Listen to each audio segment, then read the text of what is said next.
The professional athletes that I work with, we tend to focus on how they can use their emotions and their thinking as a tool versus as something that just happens to them and then they have to like overcome it. So for example, I've got clients who are rugby players. For them, there are opportunities to use raw emotion and a sudden burst of anger or frustration or excitement or anticipation. Like those little bursts can sometimes be really helpful during a game. However, if there isn't a reward after that feeling, very often there's a decline and then you start feeling fatigued.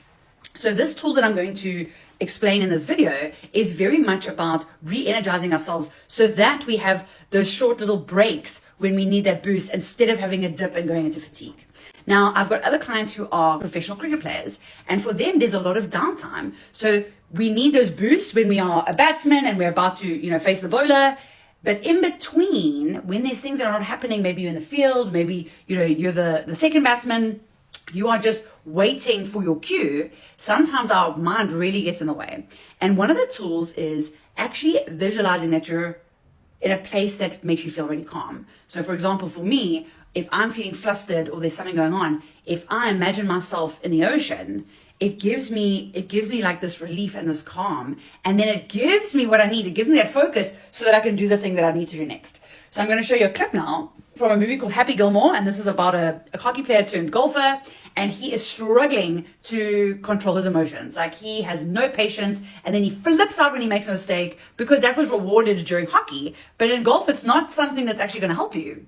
And the coach tells him to go into his happy place.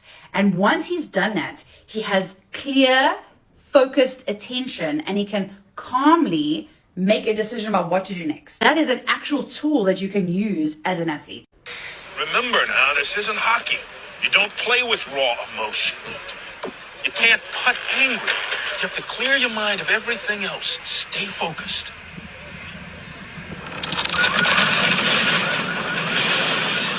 How the hell am I going to do that? Think of a place that's really perfect. Your own happy place. Go there, and all your anger will just disappear. Then putt. Happy place. Happy place. Your happy place. I remember this so well. And yes, that's Claire Dunphy from Modern Family.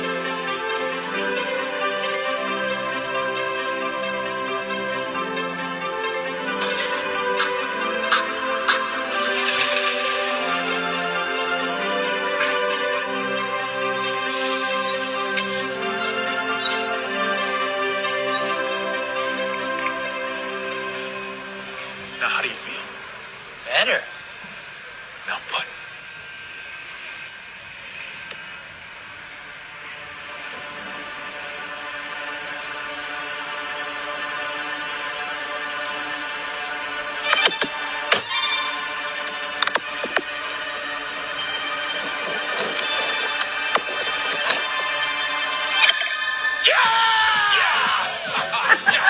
Amazing. So as you can see, just having that recalibration, focusing on creating that like equilibrium inside of us, where we are calm, where the part of our brain that is about, protecting us from things we're afraid of and survival and, avoiding things that are uncomfortable, we calm that part of our brain down when we have those types of visualizations. And then we have calm, clear-headed focus. We can be creative. We can problem solve. And that is really at the crux of what that tool is. If you're a golfer, this is a great thing to do in between hittings, walking to the ball, walking to the hole, just before you have to now, set yourself up. Or rugby, it's like when it's a water break, when there's a scrum and maybe you're not the forwards, or there's always moments in the game where that's going to help you. Why it's important is that when you're playing versus training, playing has this extra layer on top of it. There's more at stake. You can practice it while you're training.